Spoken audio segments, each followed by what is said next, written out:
കുട്ടികളുടെ ബിഹേവിയർ മാനേജ്മെന്റിനെ പറ്റി പറയുമ്പോൾ പലപ്പോഴും പേരൻസ് പറയാനുള്ള കാര്യമാണ് അവർ നല്ല ബിഹേവിയർ ചെയ്യുമ്പോൾ ഞങ്ങൾ അവർക്ക് ഇഷ്ടമുള്ള സാധനങ്ങൾ വാങ്ങി കൊടുക്കാറുണ്ട്, വളരെ പോസിറ്റീവായിട്ട് അവർക്കൊരു റിവാർഡ് കൊടുക്കാൻ ശ്രമിക്കാറുണ്ടെന്ന് പേരൻസ് പറയാറുണ്ട്. പക്ഷേ പലപ്പോഴും ഒരുപാട് വഴക്കുകൾ ഉണ്ടാക്കുന്നു, ക്ലാസ്സിൽ പോയിട്ട് കുട്ടികളുമായിട്ട് പ്രശ്നങ്ങൾ ഉണ്ടാക്കുന്നു, ഉപദ്രവിക്കുന്നു, സാധനങ്ങൾ നഷ്ടപ്പെടുത്തി കളയുന്നു, മനഃപൂർവ്വം ദേഷ്യം പിടിപ്പിക്കാൻ വേണ്ടിയിട്ടുള്ള ബിഹേവിയർ കാണിക്കുന്നു എന്നൊക്കെയുള്ള രീതിയിൽ നമ്മളെ എതിർക്കുന്ന മനോഭാവമുള്ള കുട്ടികളുടെ പേരൻസ് മറന്നു പോകുന്ന അല്ലെങ്കിൽ എഫക്റ്റീവായിട്ട് ചെയ്യേണ്ട ഒരു കാര്യമുണ്ട്. അവർ ഈ പോസിറ്റീവായിട്ടുള്ള കാര്യങ്ങൾ കൊടുക്കുന്നതിനൊപ്പം തന്നെ അവർ കുട്ടികൾ എന്തെങ്കിലും കുരുത്തക്കേട് കാണിക്കുകയാണ്, പറഞ്ഞാൽ അനുസരിക്കുന്നില്ല, എതിർ മനോഭാവം കാണിക്കുകയാണെങ്കിൽ അവർക്ക് ആ റിവാർഡ് കൊടുക്കുന്നതിന് പകരം നമ്മൾ അവർക്ക് ഇഷ്ടമുള്ളൊരു സാധനം എടുത്ത് മാറ്റുന്നു. ഉദാഹരണത്തിന് കുട്ടിക്ക് സൈക്കിൾ ചവിട്ടാനായിട്ട് ഭയങ്കര ഇഷ്ടമാണ്, വൈകിട്ട് ഫ്രണ്ട്സിനൊപ്പം പോയി കളിക്കാനായിട്ട് ഇഷ്ടമാണ്, വളരെ ബഹളം ഉണ്ടാക്കുന്നു, പറഞ്ഞ് അനുസരിക്കുന്നില്ല എങ്കിൽ ആ ദിവസം നമ്മൾ അത് ചെയ്യാനായിട്ടുള്ള ഒരു അനുവാദം നമ്മൾ കൊടുക്കുന്നില്ല, അന്ന് കളിക്കാൻ പോകാൻ പറ്റില്ല. അങ്ങനെ ഒരു ഒരു മെൻറ്റാലിറ്റിയിലേക്ക്, സ്ട്രിക്റ്റ് എന്ന് പറയുന്നത് കുട്ടി അനാവശ്യമായൊരു സ്വഭാവം കാണിക്കുമ്പോഴാണ് നമ്മൾ അങ്ങനെ ഒരു റൂൾ അവിടെ കൊണ്ടുവരുന്നത്. നല്ല കുട്ടിയായിട്ടിരിക്കുകയാണെങ്കിൽ അവന് കളിക്കാനായിട്ട് പോവാം, അവന് ഇഷ്ടമുള്ള കാര്യങ്ങൾ ചെയ്യാം എന്നുള്ള റൂളും നമ്മളവിടെ വെക്കുന്നുണ്ട്.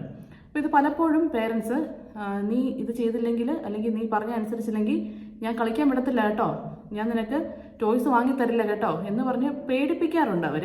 പക്ഷെ പലപ്പോഴും അത് ചെയ്തെടുക്കാറില്ല എന്നുള്ളൊരു പ്രശ്നം വരാറുണ്ട്. അത് ചെയ്തെടുക്കുന്നില്ല എന്നുള്ളതുകൊണ്ട് തന്നെ കുട്ടികളുടെ മനസ്സിൽ ഞാൻ ഒരു ഇൻഅപ്രോപ്രിയേറ്റ് ആയിട്ടുള്ളൊരു ബിഹേവിയർ ചെയ്താലും കുഴപ്പമൊന്നുമില്ല, എനിക്ക് വലിയ വഴക്കൊന്നും കിട്ടാൻ പോകുന്നില്ല, എൻ്റെ കാര്യങ്ങളൊക്കെ നടക്കും എന്നുള്ളൊരു ചിന്ത അവരുടെ മനസ്സിൽ വരാറുണ്ട്.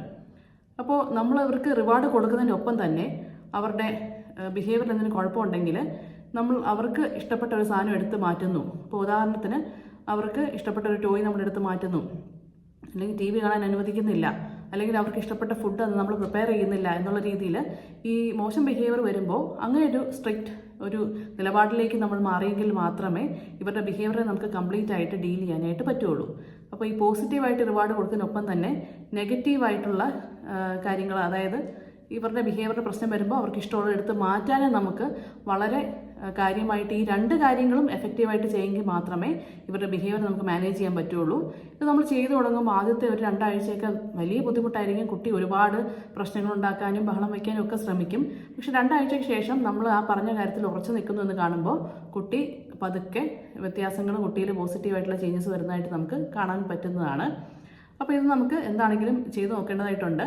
കാരണം ചെറിയ കുട്ടികളിലാണ് നമുക്ക് ചെയ്യാൻ പറ്റുന്നത്. ഒരു ടീനേജിലേക്ക് എത്തിക്കഴിയുമ്പോഴേക്കും പലപ്പോഴും അവർ ഞങ്ങൾ തിരിച്ച് വീട്ടിലേക്ക് വരില്ല, അല്ലെങ്കിൽ സ്കൂളിൽ പോവില്ല, അല്ലെങ്കിൽ എന്തെങ്കിലും കാര്യങ്ങൾ ചെയ്യുമെന്ന് പറഞ്ഞ് ഭയപ്പെടുത്തുന്ന രീതിയിലേക്ക് ഇവർ നമ്മളെ ത്രട്ടൻ ചെയ്യാനായിട്ട് തുടങ്ങുന്ന ഒരു സാഹചര്യം ചിലപ്പോൾ ഉണ്ടാവാം.